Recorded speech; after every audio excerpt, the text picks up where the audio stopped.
This is the heartbreaking story of one woman's dream to stand atop the world's highest peak and the devastating consequences of her ambition. On May 19, 2012, Shriya Shah-Klorfine, a determined Canadian climber, reached the summit of Mount Everest. But what should have been a moment of triumph soon turned into a tragedy that raised tough questions about climbing safety, preparation, and the responsibilities of expedition leaders. Equipment's expense and the food and tips and all that, so about like 100,000 expense. Shriya was born on February 17, 1979, in Kathmandu, Nepal. Growing up in the shadow of Mount Everest, her dream of one day standing on its summit was ignited by a helicopter ride over the peak when she was just 9 years old.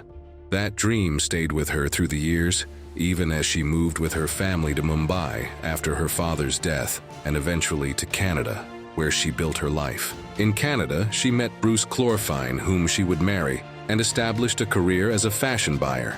But Everest remained in her heart. One day, out of the blue, she told Bruce of her plans to conquer the mountain. Though she had never mentioned it before and had no climbing experience, she was determined. Just about like 50 feet I can watch the summit of the Mount Everest, and it was like breathtaking, the view.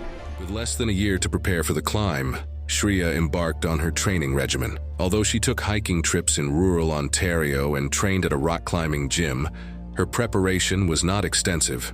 She didn't attempt any alpine climbs or use proper high-altitude climbing gear during her training, which would prove critical in a hostile environment like Everest. Despite warnings and the immense physical and technical challenge that Everest posed. And strength training. Morning time is a martial art, evening time is mostly cardio, push-ups, all kind of thing like muscles and abs. Shriya pressed on with her dream. You have to find some good guides, the travel agency who knows already, who has knowledge, Sherpa who's gonna be climbing, showing the way, helping me for the tent, helping me for the water, and all those people, they have to be reliable. So all those things, like a coordination thing, it took like it's been like more than 1 year that I have been coordinating this thing. On May 18th at 7:30 p.m., Shah-Klorfine began her climb to the top of Mount Everest with 2 Sherpa guides. Along the way, she met Ganesh Thakuri, the owner of Utmost Adventure Trekking, who was coming down from the summit. He noticed that her oxygen was running low and tried to convince her to turn back, but she refused. Thakuri gave her his last oxygen bottle so she could continue. As the morning light spread over the mountain, Shah-Klorfine grew very weak. She had spent too much time in the death zone, a dangerous part of Mount Everest where the air is thin and breathing becomes very difficult. In this area, even with oxygen tanks, the human body starts to break down. Every step became harder for her, and she was running out of energy fast. Her guides knew how risky it was to stay up there for too long. They warned her to turn back before it was too late. Climbing to the top might sound like the hardest part, but getting back down safely takes just as much strength. They feared she wouldn't have the energy to make it back alive. But Shah-Klorfine didn't want to give up. After years of dreaming about reaching the top of the world, she couldn't imagine quitting when she was so close. She was determined to make it no matter what. Sadly, in the death zone, willpower isn't enough to keep someone alive. Every extra moment she spent up there made her weaker, and the decision to push ahead came at a deadly cost. After 22 hours of climbing, Shah-Klorfine reached the summit at 2:20 p.m. on May 19, 2012. She was the 4th woman and the first South Asian woman from Canada to climb Mount Everest. During the descent, it was clear that Shah-Klorfine was completely exhausted. She had used up more oxygen than expected because her oxygen tank had been set to a higher flow rate.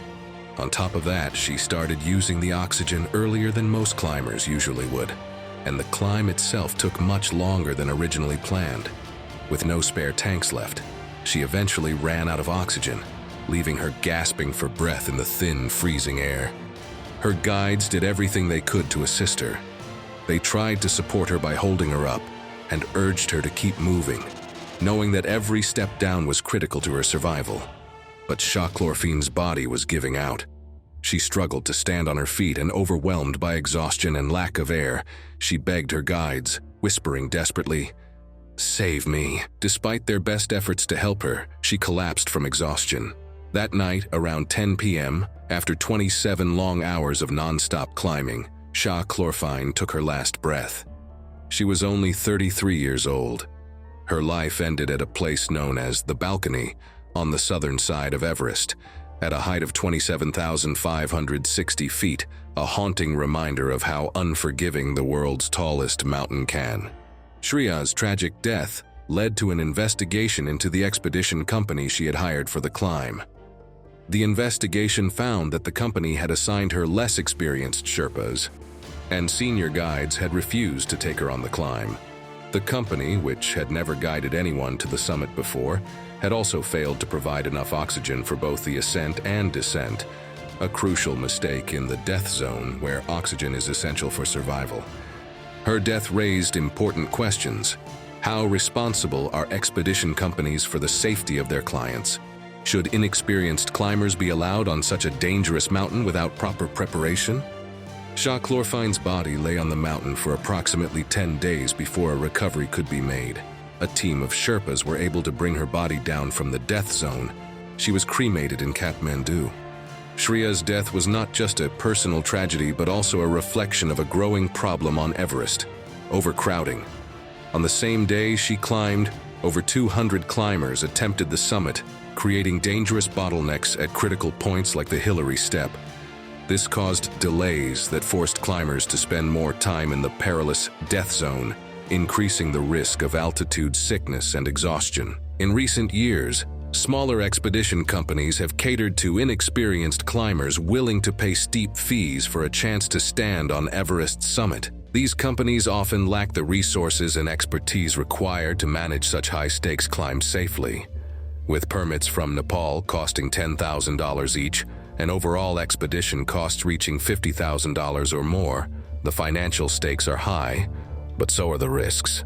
Shriya Shah-Klorfine's death sparked a much-needed conversation about the ethics of guiding inexperienced climbers on Everest and the responsibility of expedition companies to ensure the safety of their clients. It also highlighted the need for stricter regulations on overcrowding and the qualifications required to attempt the summit. While Everest remains a symbol of ultimate achievement for many, it is also an unforgiving place where dreams can quickly turn into nightmares. Shriya's story serves as a powerful reminder that not every summit is worth the risk. If Shriya's story touched you, share this video to raise awareness about the importance of safety and preparation in extreme sports. Let's honor her by promoting responsible climbing practices.